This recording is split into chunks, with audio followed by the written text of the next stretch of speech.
Greetings, I'm Professor K, and in this short video presentation, we're going to see how we go about creating APA-style references.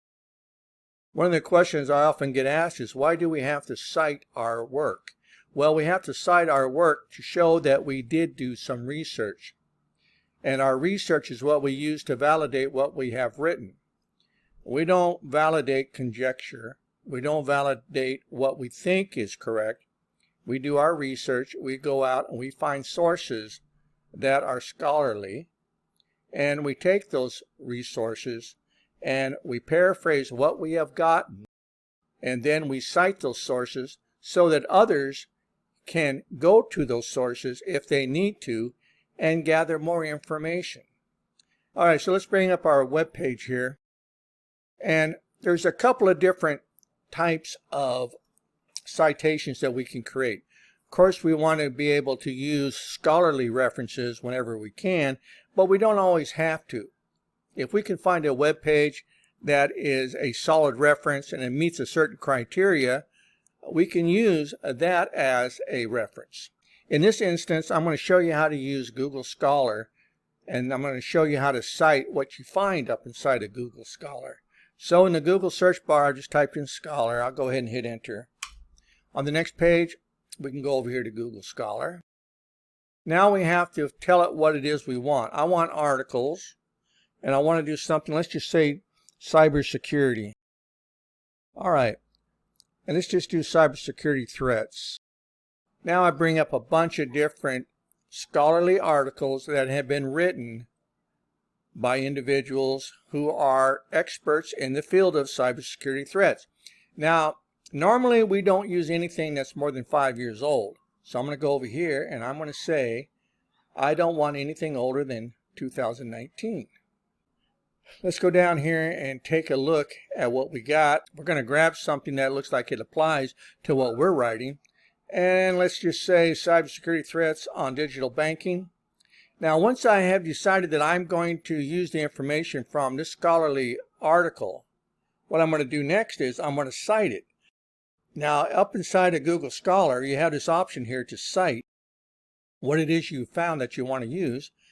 And you can see that it has been cited by 64 others prior to my arrival.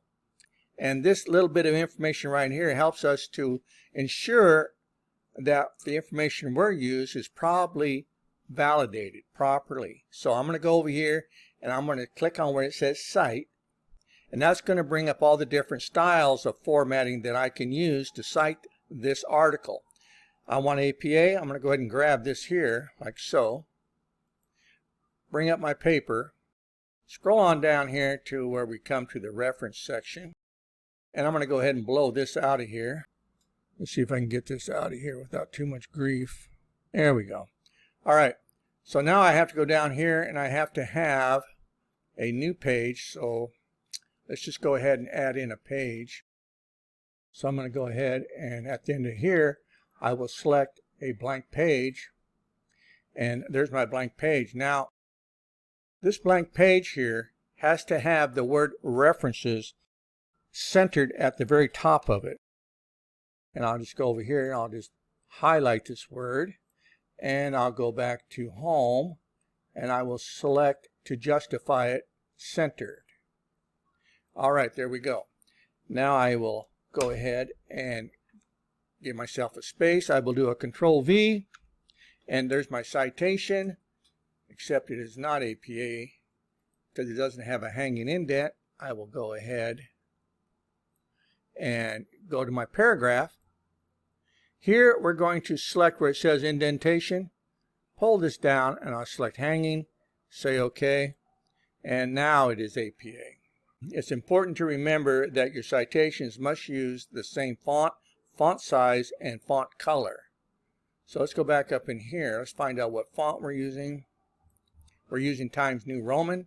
I'll go down here. I will go ahead and highlight this. Pull this down. And we'll change that to 12. And there you go. All right. So there we have our citation using Google Scholar. Now let's go ahead and generate a citation using a web page. So it probably goes without saying that most of your citations are going to come from the internet and probably from a website. But there are certain criteria that a website has to meet before it can be considered authoritative and can be considered a good source of information. Let's talk about that real quick. So up here inside of my Google search engine, I've typed in cybersecurity threats.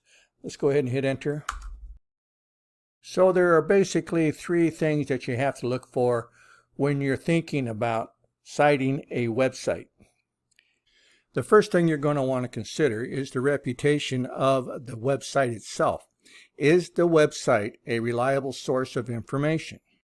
Secondly, the article that you're going to cite should have the author's name. And lastly, it should have the date that the article was published on the web.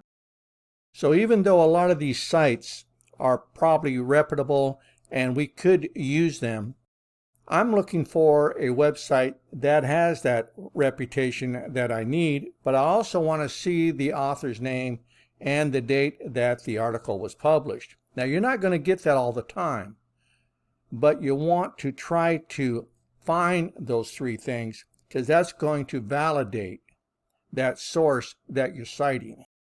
Here we see the top 10 cybersecurity threats in 2023. Let's go ahead and give that a look. And I don't see the author's name. We have a publication date. The website itself has a good reputation, but I don't want to cite the Embroker team. So I'm going to keep looking. I'm going to go back one level here. And we'll click on another one here. See if we can find something we need. Here we have an article that was written by the author U. Taylor, and this was published the 21st day of April, 2023. That looks like a pretty good source of information. We can do our initial scan to see if this is the information we want, and it looks pretty good. So we're going to go ahead and cite this web page. Now, the easiest way for us to cite this particular web page is to use an online citation generator. So let's go ahead and open up a new tab, and I'm going to type in free online citation generator APA. Now, the one I like to use is MyBib, but there are others that you can also use. So Cite This For Me, that's another good one. BibMe, that's another good one. And there are other citation machines that you can also use.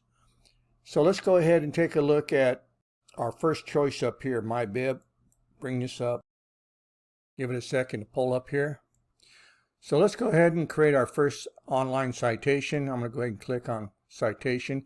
We're using a website, and that's what I'm going to be citing. So I'm going to go back on over here to our chosen website, and I'm going to grab that URL, go ahead and copy, go into my citation generator, and I'm just going to Control V, paste in that URL, and I'm going to find it using this particular citation generator. And there it is. Before I can move forward, I have to tell it that my source is probably credible. Now, I clicked on credible, and I found that the citation generator was able to find the author. It found the date it was published. I don't have to put in the date it was viewed. The website's name is preyproject.com, so we got that. Everything else looks pretty good. I think we're ready to go here. We're just going to go ahead and click on Save. And there's my citation. And now that I have my citation, I'm just going to go ahead and click on it. Find the three dots. I'm going to pull this down. And I'm going to figure out how I can copy this.